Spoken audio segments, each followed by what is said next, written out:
I guess I'm interested to hear about perhaps what were some of the biggest challenges you faced during your political careers, and to what extent you think they were, or perhaps were not, connected with gender. So maybe Helen, would you like to kick us off with that one? Well, for me, the biggest challenge was to be taken seriously as leader of the opposition, because there was no role model for that in Australasia, and indeed, very few models in the world. Very few women had ever become a leader. So there was really no concept of what a woman might be like as prime minister, and as leader of the opposition, you're the understudy trying to get that role. So that was really quite difficult, and it came home to me with full force then that people did perceive women and male leaders in rather different ways. They made different kinds of judgments.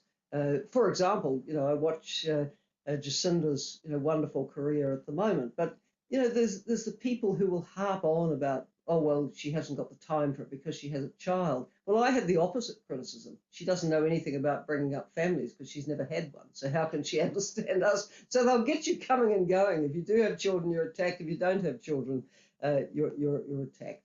So there were many issues like that. I, of course, had the 6 years as leader of the opposition. Julia was able to come in and straight into the PM role. So she was spared the particular agony of being leader of the opposition, which has to be the worst job in the world in any democratic parliament, because, again, the gender stereotypes come in. In order to be an effective leader of the opposition, you have to take on the government because you're trying to win. You're trying to knock them off their pedestal so you can occupy the PM seat.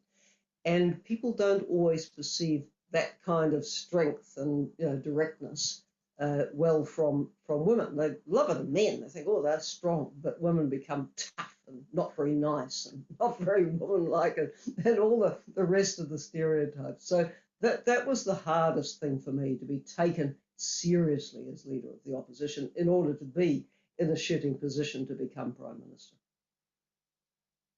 Thanks, Helen. Some interesting things there that I'd like to pick up on as we go along around styles of leadership, and also the children question. So we'll get to those. But first, Julia, how about you? What were some of the biggest challenges that you've experienced, and do you think they were connected with gender, and if so, how? Oh, yes, I definitely think that there were a variety of experiences that were connected with gender. And I know you've said we're going to come back to the question of children. Just let me, in this moment, though, wholeheartedly endorse what Helen has said. There is no right answer for a woman politician to the question, do you have children? And the perception, if you don't have children, that you are somehow not only just out of touch, but callous about family life. I think that that's a political characterisation that is very easily conjured with. So, for example, when we were debating in Australia, having the emissions trading scheme, putting a price on carbon, the constant kind of framing of me was I would have no idea what pressures this would put on a family, what cost of living pressures, what potential pressures around jobs. I'd have no idea, no sympathy, no understanding of that, because I don't have children myself. So you were able to, as a political opposition, put a very direct characterisation on me. And I think that was very heavily gendered. I think to this question of ambition in women, is something that is seen through the prism of gender, and all of the research tells us this. There's been research done in the United States, for example, where they get a randomised group of voters, two different groups, two different lecture theatres in a university. They get two people, one go into each lecture theatre and do a political vote for me pitch. Unbeknownst to anybody watching, there's one man and one woman, and they're using exactly the same script. They're saying exactly the same things, but the researchers have deliberately scripted in lines like, I'm the kind of person who gets things done. I might step on other people's toes to deliver the job, but I always do.